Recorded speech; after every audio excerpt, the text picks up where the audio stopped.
नमस्कार, मैं हूं शिवानी शर्मा और आप ये खबर देख रहे हैं फिरोजाबाद से। किसानों के अधिकारी और उनके हितों की रक्षा के लिए हुआ भारतीय किसान यूनियन एकता का उदय। आज फिरोजाबाद में प्रेस वार्ता कर राष्ट्रीय अध्यक्ष सोनू शिकरवार ने दी कई महत्वपूर्ण जानकारी। 19 जनवरी को होगा संगठन का विस्तार, किसानों की आवाज उठाने का आगाज। राष्ट्रीय अध्यक्ष सोनू शिकरवार बोले, नहीं होगा कागजों पर काम, धरातल पर उठेगी किसानों की आवाज। सोनू शिकरवार बोले, कृषि क्षेत्र में सुधार लाने, किसानों की समस्याओं को उजागर करने और उन्हें उचित समाधान दिलाने के लिए कई महत्वपूर्ण कदम उठाने हैं। एकता किसान संगठन किसानों की नीतिगत सुधारों के लिए आंदोलन करेगा। किसानों के लिए लाभकारी सरकारी नीतियों और योजनाओं को लागू कराने के लिए सरकार पर दबाव भी डाला जाएगा। किसानों को उनकी उपज के लिए न्यूनतम समर्थन मूल्य मिले ताकि वे घाटे में ना रहें। किसानों को नई तकनीक, फसलों की उन्नत किस्म और बेहतर कृषि पद्धतियों के बारे में भी संगठन किसानों को शिक्षित करेगा। किसानों को उचित ब्याज दरों पर कर्ज दिलाने और साहूकार की चुंगल से मुक्त कराने के लिए काम करेगा।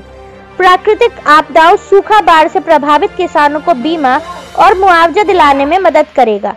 संगठन का मुख्य उद्देश्य होगा किसानों को उनके अनाज का सही दाम मिले और समर्थन मूल्य लागू होने से किसानों की आय बढ़े। किसान संगठन कर्ज माफी योजनाओं और आपदाओं में राहत दिलाने में महत्वपूर्ण भूमिका निभाएगा। यूपी में एकता एक ऐसा प्लेटफॉर्म होगा जहां सभी किसान एकजुट होकर अपने अधिकारों के लिए लड़ सकते हैं और संगठन के माध्यम से अपनी आवाज उठा सकते हैं। संगठन किसानों के लिए एक सुरक्षा कवच की तरह काम करेगा और उनकी समस्याओं को हल करने में मददगार साबित होगा। और क्या कहा राष्ट्रीय अध्यक्ष ने, आइए आपको सुनाते हैं। बहुत धन्यवाद पत्रकार महोदय आपका।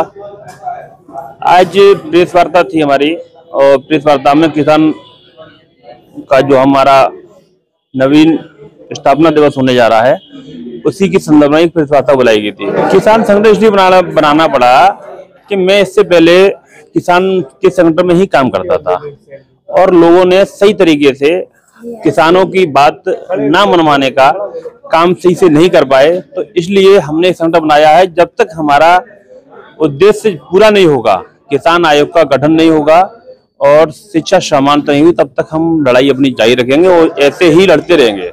तो मैं आरोप तो लगाई थी मैंने शुरुआत में कि जब हल्दर में था तो मुझे उसी के लिए हमने अपने इस प्लेटफॉर्म का तैयार किया है और इसीलिए हम जनता के बीच जाकर अपना कार्य करेंगे और जनता की समस्याओं को, किसानों की समस्या को, मजदूर व्यापारी की समस्याओं को कार्य पूरा करने के लिए हमने अपना प्लेटफॉर्म तैयार किया है।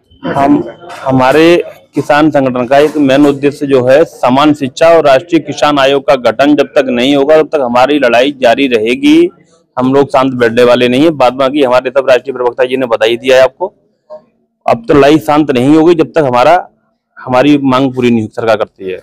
किसानों से यही अपील है कि भारतीय किसान एकता से जुड़ने का संपर्क करें और हमारे जिले में जिला अध्यक्ष हाशिम मंसूरी जी को संपर्क करें, जिससे हमारे जिला अध्यक्ष मजबूत होंगे तो हम लोग अपने आप मजबूत हो जाएंगे।